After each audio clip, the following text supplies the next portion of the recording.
30 number, यानी कि अगर 29 नंबर होता तो मैं मैट्रिक फेल कर जाता हिंदी में। और मुझे हिंदी भाषा के लिए ही 2016 में साहित्य अकेडमी युवा अवार्ड मिला। आप लोग सारे नौजवान बैठे हैं, निश्चित रूप से आप कहिएगा भाई तो प्रवचन हुआ बाबा, लेकिन टैलेंट तो हमें भी है, हमने भी मेहनत किया, हमें तो कोई नोटिस नहीं कर रहा है। ये शिकायत होती है, लेकिन 21वीं सदी में ये शिकायत बहुत ज़्यादा कन्विंसिंग नहीं है। जो अभागा है वो ईश्वर का वो भरोसेमंद आदमी है जिसे ईश्वर ने कुछ देकर नहीं भेजा है। कहा है इसे कुछ देकर मत भेजो, ये सब कुछ अपने हासिल कर लेगा।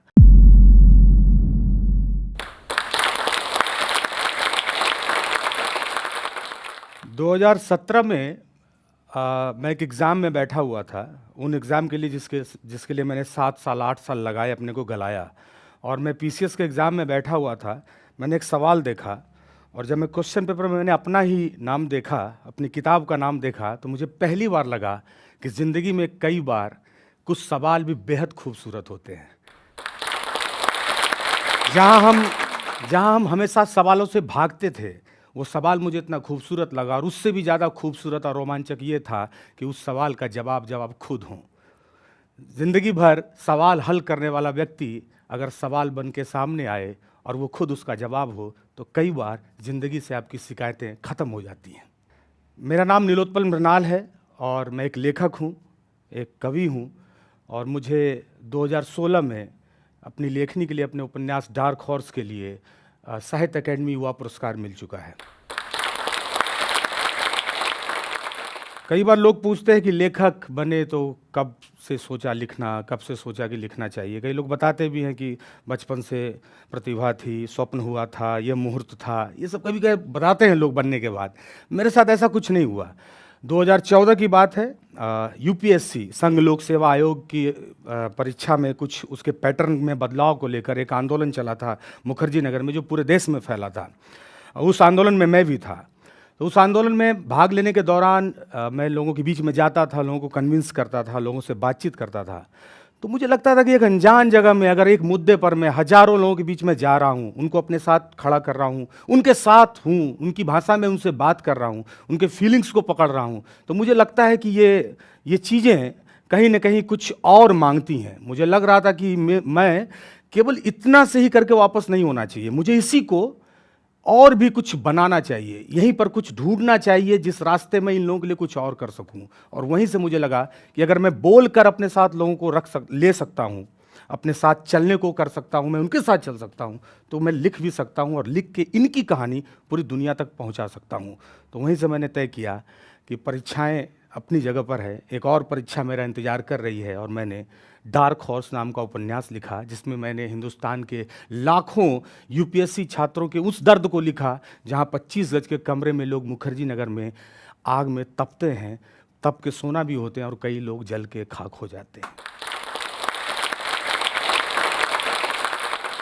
कई बार आप लोग देखते हैं कि लोग आपसे कहते हैं कि प्रतिभा क्या जन्मजात होती है। मुझे लगता है कि ये किसी भी मनुष्य के लिए अन्याय है अगर आप कहें कि तुम जन्म से कुछ लेकर नहीं आए हो। कई बार लोगों को कहा जाता है कि आप अभागे हैं तो पता नहीं आप कुछ कर पाएंगे कि नहीं। जिनके भाग्य में कुछ नहीं है, उनके हाथ में सब कुछ है, वो सब कुछ कर सकते हैं। और यूं समझिए कि जो अभागा है वो ईश्वर का वो भरोसेमंद आदमी है जिसे ईश्वर ने कुछ देकर नहीं भेजा है। कहा है इसे कुछ देकर मत भेजो, ये सब कुछ अपने हासिल कर लेगा।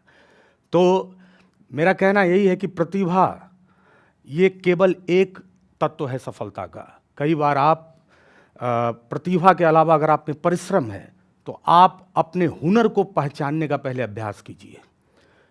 कई बार लोग कहते हैं दिल की सुनो, जो दिल कहता है वही करो। तो दिल मिनट में 72 बार धड़कता है।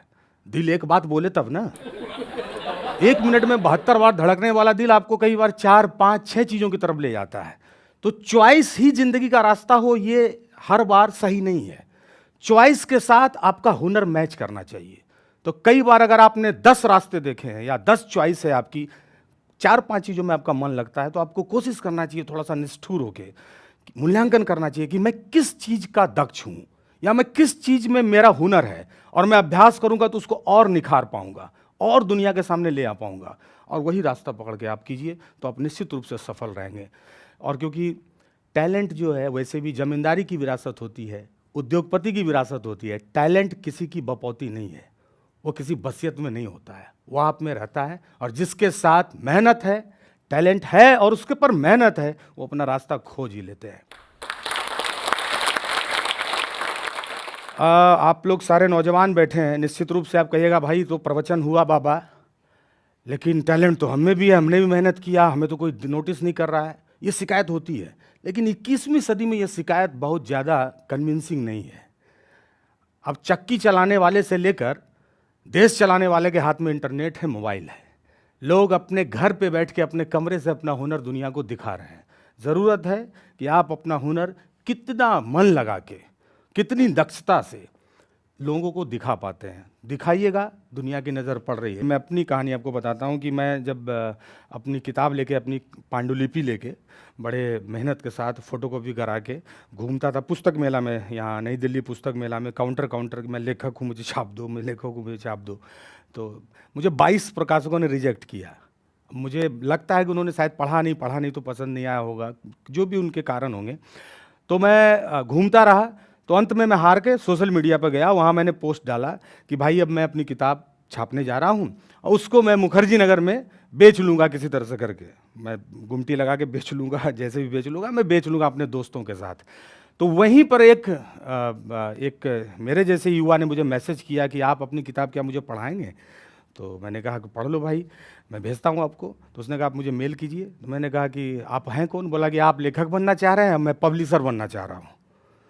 तो मुझे लगा ये आदमी मिल गया इस तो सोशल मीडिया पर ही, फेसबुक पर ही मुझे वो व्यक्ति मिला और उसके बाद हम लोग मिले और उन्होंने मेरी किताब ली और मेरी किताब छपी।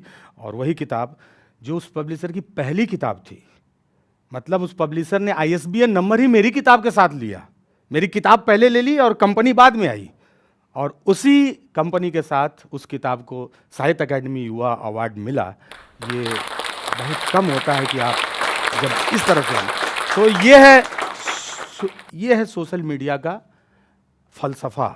मेरे जैसा व्यक्ति अगर अपनी पहली किताब से आप लोगों के बीच में है, तो ये भी तय है कि प्रतिभा जन्मजात नहीं होती है। मुझे मैट्रिक में 30 नंबर था हिंदी में, आप समझ लीजिए 30 नंबर, यानी कि अगर 29 नंबर होता तो मैं मैट्रिक फेल कर जाता हिंदी में। और मुझे हिंदी भाषा के लिए ही 2016 में साहित्य अकादमी युवा अवार्ड मिला, जिसमें मैं मैट्रिक में केवल 30 नंबर ला पाया था। अगर मैं उसी एग्ज़ाम को अपनी ज़िंदगी का सबसे आखिरी एग्ज़ाम समझ लेता, तो मैं शायद यहाँ एक लेखक के तौर पर यहाँ तक की यात्रा ही नहीं कर पाता। मेरी सारी उत्साह, मेरा सारा ऊर्जा उसी दिन मर जाता जिस दिन लोग मुझे कहते तुम क्या पढ़ोगे यार आगे जाके हिंदी में, जब तुमको 30 नंबर है। इसलिए ये भी तय है इससे कि आप एक एग्ज़ाम आपकी ज़िंदगी नहीं ख़त्म कर सकता। डार्क हॉर्स जो किताब मैंने लिखी, उसमें मैंने आखिरी में यही लिखा है कि जीवन तुम्हें दौड़ने के लिए कई रास्ते देती है, तुम कोई एक रास्ता पकड़ो और पता नहीं तुम किस रास्ते के डार्क हॉर्स साबित हो जाओ। ज़रूरत यह है कि तुम्हारे अंदर का घोड़ा, तुम्हारे अंदर की जिजिप्सा वो दौड़ती रहनी चाहिए, तुम कभी बैठो मत। और मंजिल जितना विराट होगा, दुख का रास्ता उतना लंबा होगा। कई बार आप आप विक्टिम की तरह बैठे रहते हैं, मैंने संघर्ष किया। भाई आपने संघर्ष किया, इसलिए सुख आप ही के पास है, इसलिए सफलता आप ही के पास है। तो संघर्ष और दुख सुख पाने के लिए किया गया निवेश है, इन्वेस्टमेंट है। उसको आप विक्टिमाइज होकर मत दिखाइए। संघर्ष को एंजॉय कीजिए, दुख को भी एंजॉय कीजिए। दुख मांझता है आपको, पॉलिश करता है, आपको हीरा बनाता है। तो एक छोटी सी कविता मैं सुना के आपसे विदा लूँगा। आप जो भी वहाँ बैठे हुए हैं उन सब के लिए कि तेरी मेरी सब की बात लिखेंगे, हम ही तो कल इतिहास लिखेंगे। हो